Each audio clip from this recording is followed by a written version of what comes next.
औरंगाबाद में भी अफसर भाई इनको ये वंचित बहुजन आघाड़ी आदरणीय प्रकाश अंबेडकर साहब ने दिया। क्यों चुन के दिया कि मैं कौम और मिल्लत के काम करता हूं, कौम और मिल्लत के साथ में हमेशा आता हूं। जली तो आग कहते हैं, जली तो आग कहते हैं, बुझी तो राख कहते हैं, और जिस राख से बने बारूद उसे अफसर खान कहते हैं। हयात लेके चलो, हयात लेके चलो, कायनात लेके चलो। चलो तो सारे मेरे मुस्लिम भाइयों प्रकाश अंबेडकर और अफसर खान को लोकसभा तक साथ लेके चलो, साथ लेके चलो। अल्लाह हाफिज, खुदा हाफिज। जनाब अजीज खान साहब कॉर्पोरेटर, उनसे गुजारिश है कि स्टेज के ऊपर तशरीफ लाए। जनाब हाजी इसाक साहब, इसाक भाई अंडे वाला, इनसे गुजारिश है कि वो यहाँ तशरीफ लाए। अब मैं रहीम अंसारी साहब शालीमार ग्रुप CFC, इनसे गुजारिश करता हूँ कि जनाब अफसर खान साहब का इस्तकबाल करे, जनाब अमित भगवर साहब का इस्तकबाल करे, जनाब जावेद खुरेशी साहब का इस्तकबाल करे, जनाब तैयब जफर साहब का इस्तकबाल करे, जनाब रहीम अंसारी साहब एक 2 मिनट आइए रहेंगे। रहीम खान साहब, अब आपके सामने अली जनाब अमित भगवर साहब युवा अध्यक्ष महाराष्ट्र, इनसे मैं गुजारिश करता हूँ कि वह आए और अपने ख्यालात का इजहार करे। जनाब अमित भगवर साहब या ठिकाणी आपल्यामध्ये वाद कसा होणार, दांगा कसा होणार या दृष्टिकोनानं आकार माजत होते। त्यात आम्हाला एकच बाब त्या ठिकाणी आला, ते श्रद्धेय बाळासाहेब आंबेडकर, आणि त्यांनी सर्व जातीवाद्यांना टणकावून सांगितलं की औरंगजेब हे भारताचे नागरिक आहेत आणि एक मोठा राजा होऊन गेलाय, या राजाचा आपण अस्तित्व मान्य केलं पाहिजे। या दृष्टिकोनात बाळासाहेब आंबेडकरांनी औरंगजेबांचं अस्तित्व आपल्याला सर्वांना पुऱ्या महाराष्ट्राला जाणीव करून दिली, आणि त्या होणारा जो प्रचार असेल, जो होणारा प्रचार होता, त्यात आम्हाला जे कोणी थांबवलं असेल तो श्रद्धेय बाळासाहेब आंबेडकरांनी, आणि आपले इथले MP जे होते ते सांगत होते की ते स्वतः सांगत होते, त्यांचं ते काम होतं की मुस्लिमांच्या आपण पाठीशी खंबीरपणे उभं राहायचं, पण ते सांगत होते आप तुम्हारा बाप आया है प्रकाश आंबेडकर, उससे कार्रवाई करके बताओ। अरे भाई हम तो करेंगेच। बाळासाहेब आंबेडकरांचे कार्यकर्ते, बाळासाहेब आंबेडकर एक असं नेतृत्व आहे, कोणाचा बापही त्यांना हात लावू शकत नाही। त्यांच्या पाठीमागं खंबीर आमिरभाऊ असेल आणि पुरी आमची जेबीन सेना त्यांच्या पाठीशी खंबीरपणे उभा आहे। कोणाचा मायचा लाल मोदी पण असेल तोही आमच्या विरोधात बोलू शकत नाही, एवढी ताकद बाळासाहेब आंबेडकरांमध्ये आहे। म्हणून मी एवढं सांगतो, येणाऱ्या 13 तारखेला सिलेंडरला आपण मतदान करून बहुमताने वंचित बहुजन आघाडीचे उमेदवार अफसर खान यांना प्रचंड मताने निवडून द्या अशी अपेक्षा करतो, आणि माझे 2 शब्द संपवतो। जय भीम, जय वंचित। कि सीट चुनकर नहीं आएगी, मगर जब वंचित बहुजन आघाड़ी और बाला साहब अम्बेडकर पूरी ताकत के साथ जब रास्ते पे उतरे, पूरे लोगों ने पूरी ताकत के साथ वोटिंग करवा के लिया, वहां पर 2019 का नतीजा ये हुआ कि हम यहाँ पर एक खासदार चुनकर दे चुके हैं। मैं आप सबसे यही गुजारिश करने यहाँ पर आया हूँ कि जो 2019 को हो सकता है, जो 19 को हमने खासदार चुन के दिया, मैं आप सबसे विनती करता हूँ कि दलित समाज, बहुजन समाज, हमारा OBC भाई सब मिलकर पूरी ताकत के साथ अफसर भाई के लिए खड़ा है।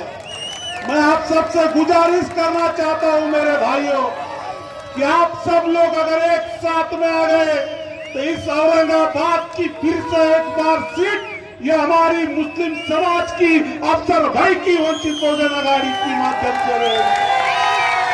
मैं आप सबसे यह विनती करना चाहता हूं कि देखो, इस महाराष्ट्र में और देश में ये आरएसएस, बीजेपी, मनवादी सरकार मुसलमानों के खिलाफ लड़ रही है। आप देख सकते हैं कि पिछली 5 साल में यहाँ पर इन्होंने क्या क्या हमले किए। टीपू सुल्तान का अगर फोटो सोशल मीडिया पे डीपी पे अगर रखा, उस बच्चे पे गुनाह दाखिल किया जाता था। औरंगजेब का अगर फोटो व्हाट्सएप पे डाला तो उसके ऊपर हमला किया जा रहा था। मैं सभी भाइयों से एक विनती करूंगा, मैं आप सबसे ये पूछना चाहता हूं मेरे भाइयों, कि जब औरंगजेब के नाम पर, जब टीपू सुल्तान के नाम पर हमले हुए, तो कहां गए इंडिया वाले?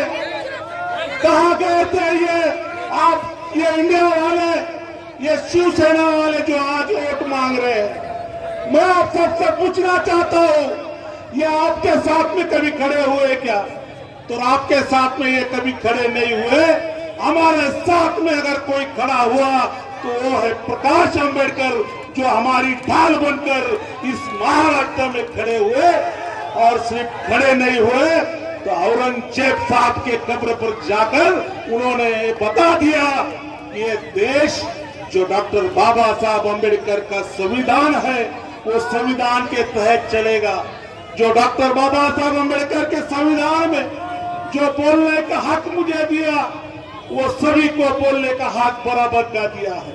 किसने क्या खाना चाहिए, किसने क्या पीना चाहिए, ये हक हमारा इस देश का कॉन्स्टिट्यूशन, इस देश का संविधान हमको देता है। हमने किसको मानना चाहिए, किस धर्म के आदमी ने किसको मानना चाहिए, ये इसकी खुली आजादी डॉक्टर बाबा साहब अंबेडकर उनके संविधान ने दी है। तो मैं आरएसएस और बीजेपी को चैलेंज करता हूं कि यहाँ बैठे हुए सभी मुसलमान भाई औरंगजेब को मानते हैं और मानते रहेंगे। कोई आरएसएस और बीजेपी के मां में दम है तो उन्होंने एक बार फिर करके बताए। मैं ये चाहता हूं कि जब ये बात होती है तो ये एनडीए वाले जो खुद को सेकुलर बोलने वाले कहा जाते हैं, जब हमारे पे आएंगी तो इस महाराष्ट्र की सियासी सूरत हाल कुछ अलग होंगी, कुछ तस्वुर अलग होगा। मौजूदा हालात में जिस तरीके से फिरका परस्त मुसलमानों की तरफ नजरें गाड़ रहे हैं, इन हालात में हम उनको बताएंगे कि जो तुम्हारी नजरें हम पर उठ रही है, वो नजरों को तोड़ के हम निकालेंगे इंशाअल्लाह। वो तुम्हारी नजरों में इतनी हिम्मत जरूरत पैदा नहीं होगी कि हमको देख सके सियासी नजरिया चेंज करके रख देंगे। हमारा मकसद है कि 2 कौमें एक जाए, ये 2 कौमों के साथ और जितनी दबी कुचली कौमें हैं वो हमारे साथ आए, हम उनको इंसाफ देने का काम करेंगे। अजीज साथियों, अभी यही कटकट गेट है, यही कटकट गेट पे एमिनी प्रॉपर्टी के प्रॉब्लम्स चालू है। कितने लीडरों ने आके इस मसले को हल किया। जिसको 19 में कायद बनाए, लीडर बनाए, उससे रिलेटेड मसले की बात कर रहा हूं। इस कटकट गेट के इलाके की बात कर रहा हूं कि वो प्रॉपर्टी के मसाइल को हल करने में तुमने कितनी दिलचस्पी बताई कि आज भी उन घरों के ऊपर लटकती तलवार मौजूद है कि वो प्रॉपर्टी, जो लाखों की प्रॉपर्टी, अपनी खून पसीने की कमाई की प्रॉपर्टी लोगों ने घर बनाए हैं, जहां पर वो प्रॉपर्टी के क्या मसाइल है, इसको हल करने के लिए कितनी जद्दोजहद की तुमने। और तुम क्या समझेंगे, हम सवाल नहीं पूछेंगे तुमसे, हम सवाल पूछेंगे हमारा खून पसीना तुझे जिताने के लिए लगा, गली गली, कूचा कूचा, गांव गांव, खेड़ा खेड़ा, देहात देहात, हम तेरे खांधे को खांधा मिला के चल रहे थे। और अगर तू हमारे मसाइल हल नहीं कर रहा है तो हम सवाल पूछेंगे और सवाल तीखे सवाल पूछेंगे। हमने तुम्हें चुना के इसलिए नहीं दिया कि हमारे नौजवानों को तुम मुशरिकाना हरकतें सिखाओ, तुम हमको सिखाओ कि हम आरती भी करेंगे, हम भजन भी गाएंगे, हम जो है चिट्ठी आई तो डिस्टर्ब हो जाता था, हम जो है सारी मुशरिकाना हरकतें करेंगे। ये हमारा शार नहीं है मुसलमानों, हमारा शार है लकुम दीनुकुम वलिय दीन, लकुम दीनुकुम वलिय दीन, यानी तुम्हारा मजहब तुम्हारे साथ, हमारा मजहब हमारे साथ। अमित मुइगर साहब का मजहब उनके साथ, जावेद कुरैशी का मजहब जावेद कुरैशी के साथ। ये तर्ज अमल है हमारा सेकुलरिज्म का। हम मुशरिकाना हरकतें नहीं कर सकते। अगर वोट हासिल करने के लिए अपने ईमान का सौदा कर रहे हैं तो जाओ जाओ, तुम बनो शिवाजी महाराज के मावड़े बनो और किस किस के मावड़े बनते बनो, हमारा कोई लेना देना नहीं है। लेकिन तुम हमारे नौजवानों के अंदर ये पसपा करने की कोशिश कर रहे हैं कि कुछ नहीं होता, घंटी बजाओ, कुछ नहीं होता। और बहुत सारे मसाइल है, टाइम कम है, चिट्ठी मिल गई है इसलिए मैं अब अपनी जगह लेता हूं।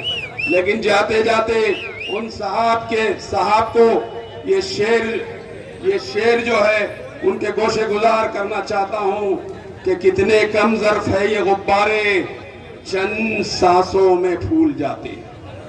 कितने कम ज़र्फ़ है ये गुब्बारे कि चंद सांसों में फूल जाते हैं जब कमीने उरूज पाते हैं।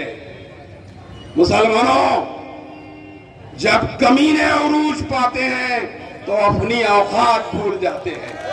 याद दिलाना उनको, यहां आए तो याद दिलाना उनको कि तुम्हारी औकात क्या थी, मुसलमानों ने तुम्हें किस औकात का बनाया और तुम हमको क्या सिखा रहे हैं। खुदा डिक्लेयर किया गया गवर्नमेंट ने, और जो डेवलपमेंट कमेटी में ही है शक्ति कपूर खासदार उसमें है, उसको मालूम है कि एनिमी प्रॉपर्टी है, वो उसके लिए कोई आवाज नहीं उठाया, ना सभागृह में बात किया। आप लोग अगर मुझे चुन के देते हैं तो कसम खुदा की वो कानून ये एनिमी प्रॉपर्टी नहीं है बोल के हमारे लोगों की प्रॉपर्टी है, ये रजिस्ट्री करके की है, 7/12 है और PR कार्ड है, तो मैं रद्द कराऊंगा और कानून में पास होने नहीं दूंगा। रहा दूसरा बात कि आपने देखा कि ये शक्ति कपूर हर बार बोलता है, अफजल खान को बदनाम करता है, औरंगजेब के बच्चों ने अगर तस्वीर लाए तो उनके ऊपर गुने दाखिल कराता है। ये अफसर खान की हिम्मत आप लोगों के बलबूते पे औरंगजेब रहमतुल्लाह अलैह की जाके ज़ियारत किया और उसके बाद अपने प्रचार का आगाज किया। मैं किसी के बात से डरता नहीं, मोदी हो, अमित शाह हो, शिंदे सरकार हो या कोई भी हो, मैं किसी के बात से डरता नहीं। मैं डरता हूं तो सिर्फ अल्लाह ताला से, मैं डरता हूं तो सिर्फ अल्लाह ताला से। और ये प्रोपेगेंडा फैला रहे हैं ये लोग शक्ति कपूर कि मुसलमान के खिलाफ मुसलमान को खड़ा कर दिया गया, मुसलमान के खिलाफ मुसलमान को खड़ा कर दिया गया, गिराने के लिए खड़ा कर दिया गया। तो भाइयों, अब उन्होंने कितने मुसलमान को पूरे देश में गिराया वो मैं आपके सामने रखता हूं। अगर उसको गिराने के लिए खड़ा रहना रहता तो मैं 2019 में खड़े रह के उसको गिरा देता था। कितने वोटों से आया? 4400, 4400 से गिराना रहता तो मैं तभी गिरा देता था। लेकिन हो सकता है आज जो जुल्म अन्याय अत्याचार किरानपुरे के नौजवान साथियों को हुआ, रमजान के पूरे महीने में पूरी माँ बहनें मेरी रो रही थी, चिल्ला रही थी, रोजों में चक्कर खा के गिर रही थी और ये शक्ति कपूर टेरिस पे पार्टियां मना रहा था। अगर पत्थर दिल भी होता था तो माँ बहनों को देख के पत्थर दिल पिघलता था। लेकिन मेरे बुजुर्गों दोस्तों, इसका पौलाद का दिल है, जरा भी नहीं हिला, जरा भी नहीं हिला शक्ति कपूर का पौलाद का दिल। मैं आपको बता दूं, वो कह रहे हैं, ये तो कभी हैदराबाद में इलेक्शन हुए, 4 मुसलमान उम्मीदवार वहां से खड़े थे। अजहरुद्दीन जो वर्ल्ड फेमस है, शब्बीर अली जो डिप्टी सीएम था, चारों के खिलाफ इन्होंने मुस्लिम कैंडिडेट देके चारों मुसलमानों को वहां गिराया और आज असेंबली में वहां पर एक भी मुसलमान नहीं है। ये दोस्तों सुनने की बात है, सोचने की बात है और समझने की बात है। ये 4 मुसलमानों को तो गिरा दिया और वो राजा सिंह जो कहता है हुजूर के शान में गुस्ताखी करता है, उसके खिलाफ आपने कैंडिडेट नहीं दिया कि वो कौन लगता तुम्हारा? ये म्याज फिक्सिंग थी, ये म्याज फिक्सिंग है। और वो राजा सिंह हुजूर के शान में गुस्ताखी करता है। अगर आप लोग मुझे चुन के देते हैं तो राजा सिंह का चबला छीन के उसके अल्लाह में से रवान के कुत्तों को खिला। इतनी ताकत, इतनी क्षमता से मिलती। प्यारा दोस्तों समझ लो आप बात को। ये लोग बोलते हैं कि मैं गिराने के लिए खड़ा। आरिफ नसीम खान दिग्गज नेता बॉम्बे में 2 बार मिनिस्टर रहे, होम मिनिस्टर रहे, उनको कितने वोटों से गिराया इन्होंने? 250 वोटों से। कितने वोटों से? 250 वोटों से गिराया। तो अब ये गिराने के लिए ये खड़े करते हैं या मैं खड़ा हूं? अगर मुझे वंचित बहुजन आघाड़ी का टिकट नहीं मिलता तो मैं खड़ा भी नहीं रहता था। लेकिन आज दलित समाज, अमित दुईगढ़िया है, प्रकाश अंबेडकर साहब पूरी ताकत के साथ अफसर खान के पीछे खड़े हैं।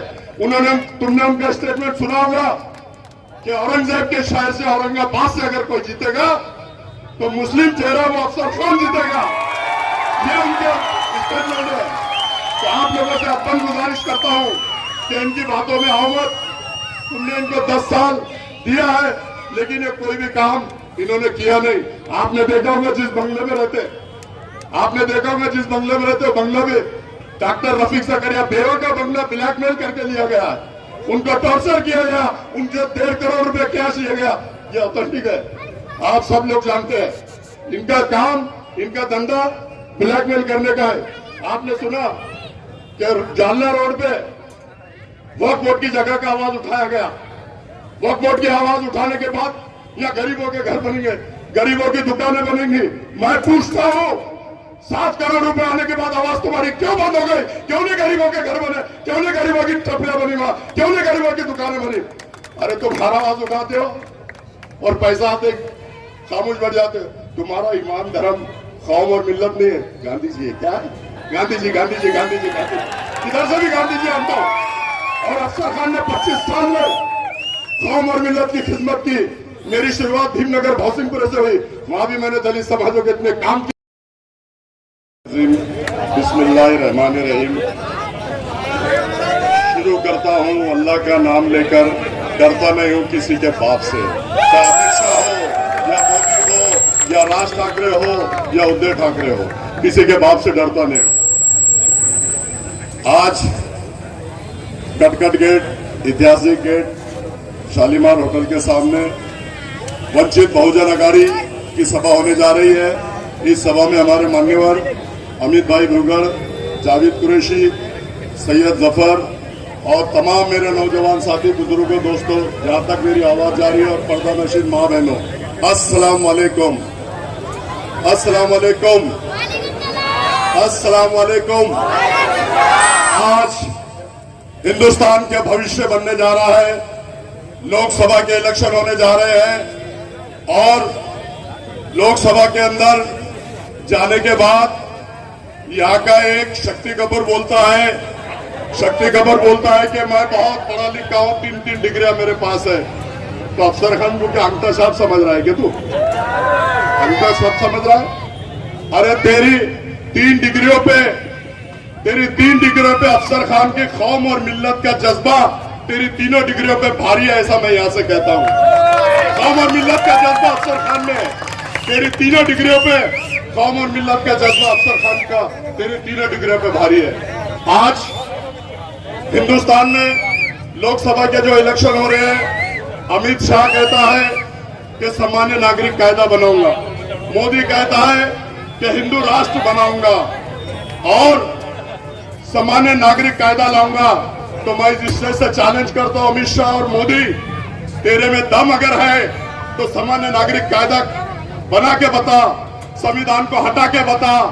मैं अफसर खान, प्रकाश अंबेडकर साहब का एक सिपाही, प्रकाश अंबेडकर साहब अकोला से चुनकर आ रहे हैं। मेरे बुजुर्गों, दोस्तों और मेरे नौजवान साथियों, और अफसर खान को आप लोगों को औरंगाबाद शहर से, औरंगाबाद जिले से लोकसभा में भेजना होगा। मैं लोकसभा में अगर जाऊंगा तो अमित शाह की आंखों में आंखें डाल के बात करूंगा, मोदी की आंखों में आंखें डाल के बात करूंगा। और ये शक्ति और हिम्मत अगर आप लोग देते हैं, हिम्मत मुझ में बहुत है, मुझे ताकत आप लोगों की चाहिए। अगर आप लोग ताकत देते हैं तो कसम खुदा की कोई भी कानून पास नहीं होने दूंगा। इनके होते हुए इन्होंने सीए कानून पास किया, 3 तलाक का कानून पास किया, इन लोगों ने हर कानून के सभागृह में होते पास हुआ। आज आपने देखा होगा कि महानगर पालिका में सेना और बीजेपी का जबड़ा चीर के अफसर खान अपने मसले मसाइल हल करता है। आप लोगों को मालूम होना चाहिए। और जब लोकसभा में अगर आप लोग भिजाते हैं तो कसम खुदा की, और मैं वो एक भी कानून जो हमारे कौम और मिल्लत के खिलाफ है, दलित समाज के खिलाफ है, वो पास होने नहीं दूंगा। आपने देखा होगा